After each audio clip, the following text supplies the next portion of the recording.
Bonjour, aujourd'hui une vidéo pour les démocrates vivant à l'extérieur de la Suisse et qui aimeraient mieux savoir comment fonctionne pratiquement la démocratie directe en Suisse. Alors je vais prendre l'exemple de la prochaine votation populaire, celle du 27 septembre 2020. Au niveau fédéral, 5 sujets sont soumis en votation. Vous voyez ici les images qui correspondent chaque fois à de petites vidéos présentant le sujet, de petites vidéos officielles. Le premier sujet est l'initiative de limitation de l'immigration. Deuxième sujet, modification de la loi sur la chasse. Ensuite, relèvement des déductions fiscales pour enfants. Quatrième sujet, congé de paternité. Et le cinquième sujet, c'est l'achat d'avions de combat. Vous voyez donc 5 sujets très variés. Il y a un peu plus de sujets que d'habitude parce que la journée de votation de printemps a été annulée à cause du coronavirus. Et ensuite, vous voyez ici une petite brochure, les explications du Conseil fédéral sur ces 5 sujets de votation. La ressource principale pour s'informer, à mon avis, c'est quand même les débats. Je trouve en particulier les débats dans l'émission Infrarouge particulièrement bons.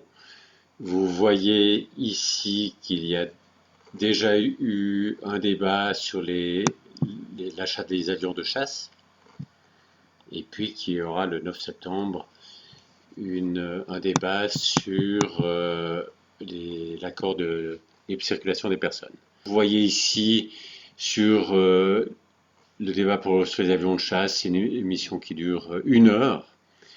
Donc on a le temps de discuter, il y a généralement 2 personnes de chaque camp et l'animateur fait un travail objectif. Bien sûr, sur chacun de ces sujets, il y a un comité d'initiative pour et un comité d'initiative contre qui font campagne et il y a donc beaucoup d'informations dans les médias. Mais là, j'ai ouvert la brochure du Conseil fédéral et je vais maintenant vous présenter très brièvement chacun des sujets. Le premier objet est une initiative populaire, c'est-à-dire qu'un comité de citoyens a réuni au moins 100 000 signatures sur une période de 18 mois, ce qui lui permet de soumettre sa proposition en votation populaire.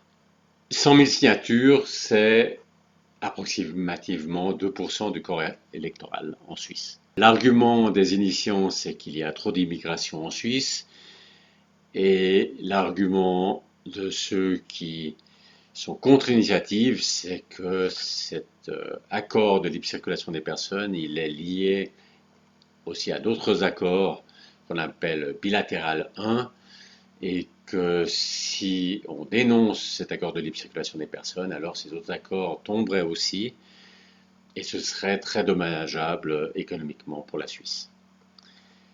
Bien sûr, les deux positions sont un peu plus complexes que ça, et j'ai d'ailleurs fait une vidéo dont je vous donne le lien, qui présente les pour et les contre de cette initiative. Le deuxième objet est un référendum. Ça veut dire que ce n'est pas une proposition qui émane des citoyens. Les citoyens ont la possibilité de demander que cette modification soit soumise en votation populaire. Pour les modifications de loi ou les nouvelles lois, il n'y a souvent pas de référendum, et puis elles sont simplement, après que le délai de référendum, le délai référendaire est passé, elles sont définitivement adoptées sans que le peuple se soit exprimé explicitement. Par contre, si un comité d'initiative réussit à réunir 50 000 signatures en 100 jours, alors la proposition de loi est soumise en votation populaire. Vous voyez, ces 50 000 signatures, c'est donc moins que les 100 000 pour l'initiative, mais c'est en 100 jours, le délai est beaucoup plus court. Cette modification de la loi sur la chasse, elle traite de différents sujets, mais au cœur, c'est la question de la régulation d'espèces protégées, et en particulier du loup.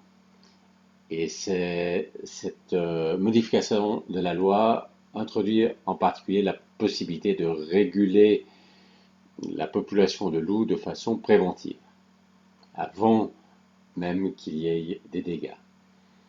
Et les opposants à cette modification de la loi sont contre cette régulation à titre préventif et puis aussi craignent que cette possibilité de régulation soit élargie à d'autres espèces.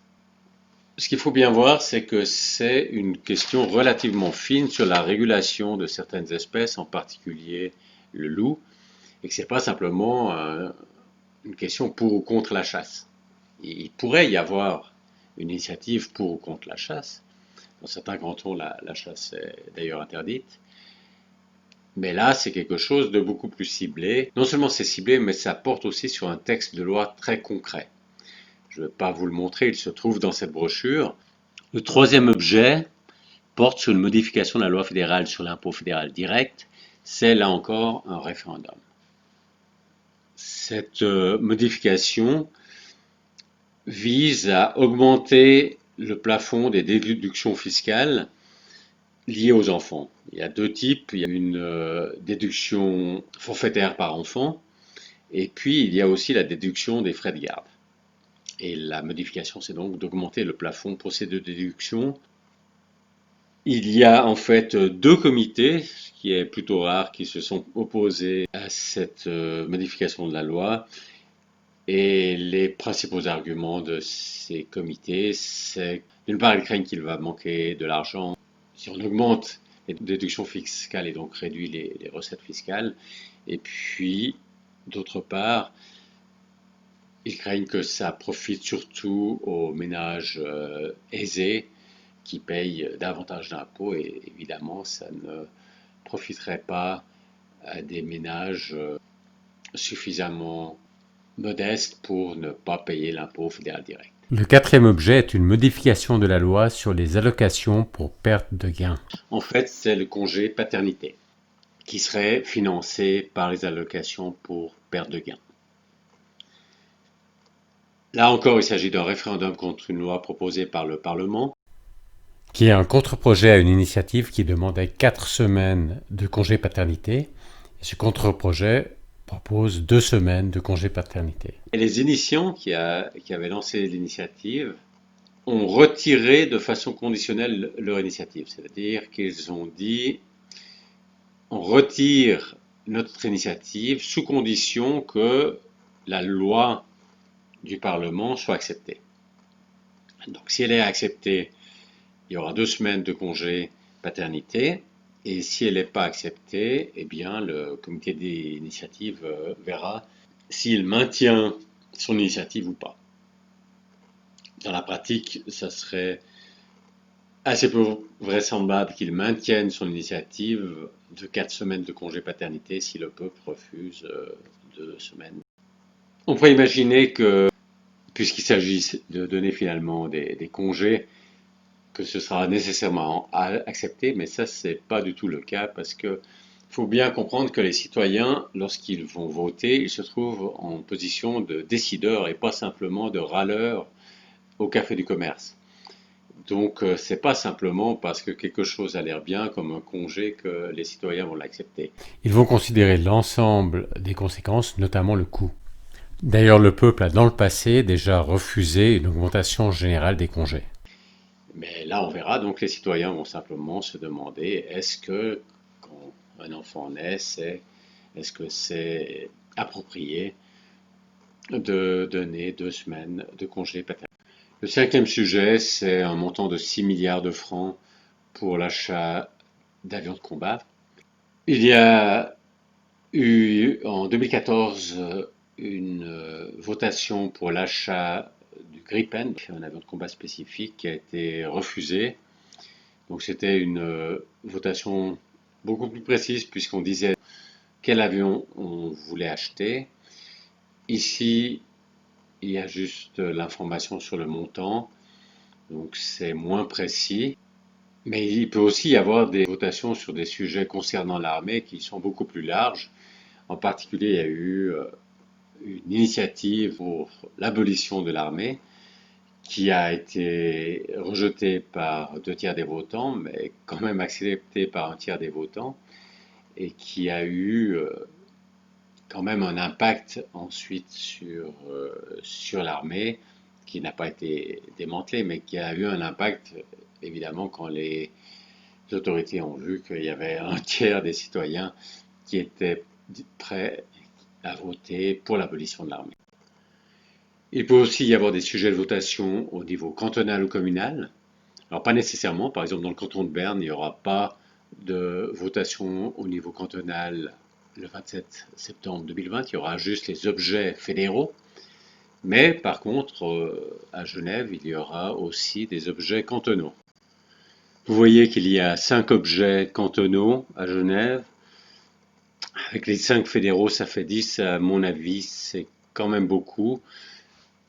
Mais il y a l'excuse du fait que la séance de votation du printemps a été annulée à cause du Covid-19. 5 sujets aussi très variés. Le premier, je vais là encore moins rentrer dans les détails, mais le premier concerne la compétition fiscale intercantonale. Le deuxième, c'est le salaire minimum qui serait mis à 23 francs de l'heure. Le troisième sujet, c'est une modification de loi pour le financement d'éventuels déficits pour l'organisme qui s'occupe de l'aide à domicile. Et là, comme ça modifie la constitution genevoise, c'est soumis d'office sans même qu'il y ait besoin de lancer un référendum. Le quatrième sujet est le rétablissement de la présidence tournante dans l'exécutif genevois. Et le cinquième, ça concerne les places de parking. Je vous remets la liste des objets fédéraux.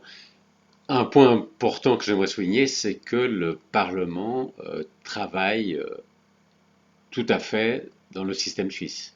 Premièrement, il y a toutes ces lois qu'il fait pour lesquelles personne n'a fait un référendum.